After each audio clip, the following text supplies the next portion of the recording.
প্রিয় উপস্থিতি ভাই ও বোনেরা, দেশ এবং দেশের বাইরে থেকে যারা আমার ভিডিওগুলো দেখতেছেন, আমি সাইফুল ইসলাম বাবুল আরেকটা ব্লগ ভিডিও আপনাদের মাঝে উপস্থাপনা করতেছি।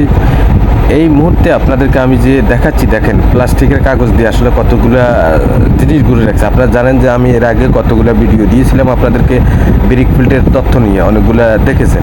আজকেও আসলে ব্রিক ফিল্ডের তথ্য। ইদানিং আপনারা জানেন যে বৃষ্টি হচ্ছে, প্রচুর পরিমাণে বৃষ্টি হচ্ছে আসলে আমাদের নোয়াখালীতে।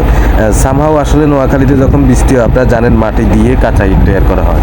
তো ইটগুলো আসলে নষ্ট হয়ে যাওয়ার কারণে এখানে আসলে কাগজ দিয়ে প্লাস্টিক দিয়ে ঘুরে রাখছে। এখানে এই মুহূর্তে আমি আপনাদেরকে দেখাচ্ছি যে আসলে এগুলো হলো পাকা ইট। আসলে এগুলা ইট পোড়াই করার পরে আসলে ইটগুলা স্টক করে রাখছে।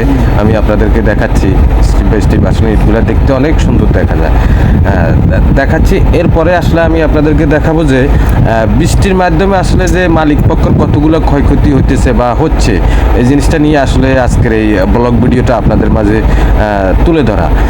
পাকা ইটগুলো দেখাচ্ছি আপনাদেরকে। আসলে এগুলো এখান দিয়ে বাইর হবে, আমি যেখান দিয়ে বাইর করে আমি আপনাদেরকে দেখাবার চেষ্টা করতেছি। আপনারা দেখতে থাকুন আমার ভিডিওটা। আর কেউ যদি আমার ভুলবশত আসলে ভিডিওর মধ্যে ঢুকে যান, পুরো ভিডিওটা দেখার চেষ্টা করবেন, কেননা ভিডিওর মাধ্যমে আসলে যে ব্রিক ফিল্ড নিয়ে আসলে তথ্যগুলা মানুষ আসলে কত কষ্ট করে এই ব্রিক ফিল্ডের মাধ্যমে, এটা আসলে জানতে পারবেন বা বুঝতে পারবেন আমার এই পেজের মাধ্যমে।